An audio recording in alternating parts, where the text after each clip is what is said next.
In the past hour, the names of crypto exchanges have been blocked on Chinese social media. Take a look at Bitcoin pulling back today, but holding above that 36,000 level. Bitcoin, though, down 37% over the past month. And our resident Bitcoin baller. China announced that they were banning Bitcoin miners and reiterated their stance on no trading for their nationals. So.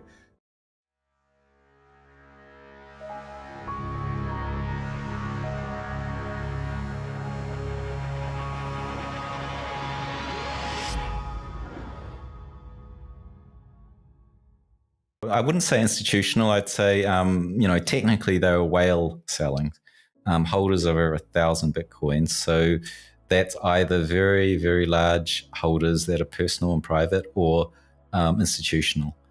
But like their holdings dropped, and they were dropping slightly before the crash. And so, yeah, that dropped. And unlike, normally what we see is what we have seen in past months is whenever the institutions or whales dropped their holdings, the next tier below, which is like 100 to 1,000 Bitcoins in holdings, they would gain almost a mirror image, and they were soaking up those coins. And in this case, the next tier below, the what we call the dolphins and sharks, all of those coins that were being unloaded by the whales just were had to be absorbed by the smaller buyers, which they couldn't maintain the price at that point. And so, yeah, despite the interesting thing was that as this whole thing started to cave and the price dropped, and crypto Twitter, the world was going, oh, Bitcoin's going into a bear market. We don't see 50% drops like this without like a bear market. That was completely different. That view was completely different on chain. We saw a whole lot of new entrants come in for the very first time to buy their Bitcoins, and holders of one Bitcoin or less. So, $50,000, $30,000 investment.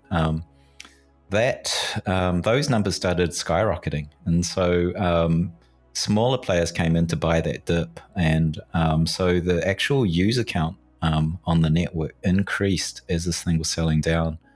And it's just that the buying power by a sea of smaller retail was not sufficient to counteract the sell-off coming from whales.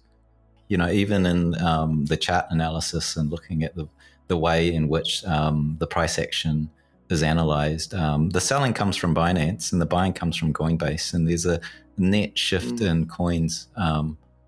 And I don't know if it's some intricate arbitrage thing that's happening or whether or not it is actually Chinese, the Chinese selling their coins. And like now that we've seen they're banning mining, I don't know what's causing that, but it definitely looks like the West is buying and the East is divesting.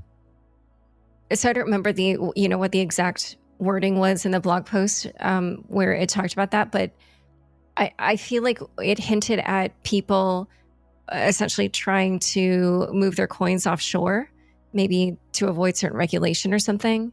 So capital flight. But Willy, you feel like it's simply that Asians are or the Asian market is selling and that the Western market is buying. Yeah, I'm just guessing at theories. I have no real information. I'd probably have to, figure out what's really happening in the industry by talking to people, rather than just looking at the sheer numbers on charts. But yeah, and back to this point of the supply on these exchanges.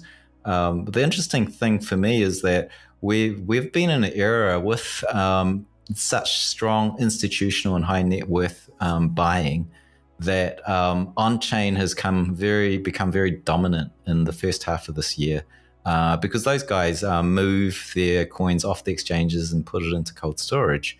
But now we're in this phase where retail's really ramping up and they're coming in to buy this dip. And typically the second half of these, 1 in year bull markets that, go crazy vertical, the tail end of it is very, very dominated by retail. And I think the picture might be a little bit harder to read, mainly because there might be a lot of buying from retail, but they don't withdraw from exchanges as much as an institution would. They're quite happy to leave their coins on their Coinbase wallet. And so you'll see potentially the supply on these exchanges increase because they're in long-term holdings by retail. And it looks like coins are being sold in, but in actual fact, they're in long-term hold by retail who are just using the exchange wallet. So I think the second part of this year will be quite interesting, and I think we need to know that that effect is happening.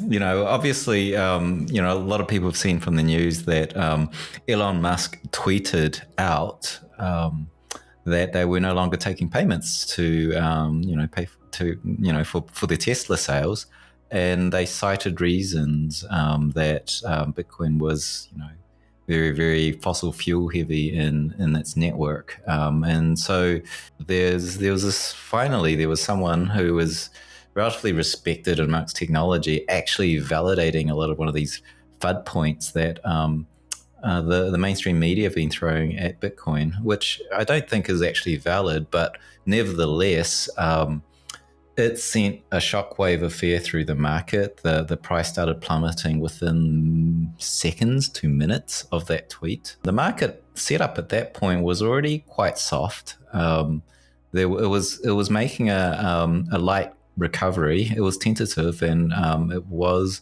starting to move upwards. And that's also from a fundamental lens when you look at what was happening on the investment activity on the blockchain.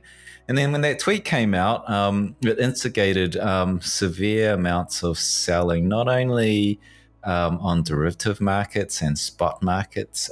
We actually saw like significant sell-off as coins started to flow into exchanges. So real coins got moved, and they were moving from wallets that were quite young. The coins held between 1 to 6 months of age, so relatively new comers to Bitcoin is what I can tell.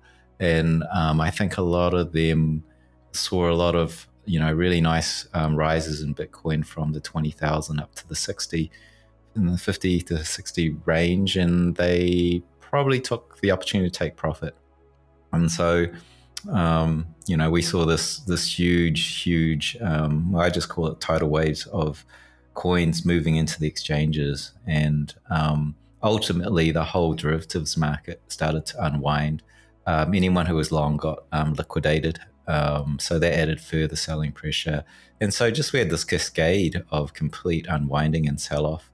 And what I think it went down to 30 or 29,000 in the final, when the final dust had cleared, and it bounced up, and then it was recovering. And then China announced that they were banning Bitcoin miners and reiterated their stance on no trading for their nationals. So and that's a big thing because miners are heavily located in China. So that sent another wave of fear, and price sold down. So we're now in this situation where Bitcoin's heavily discounted below fundamentals, and the market's, attempting a recovery.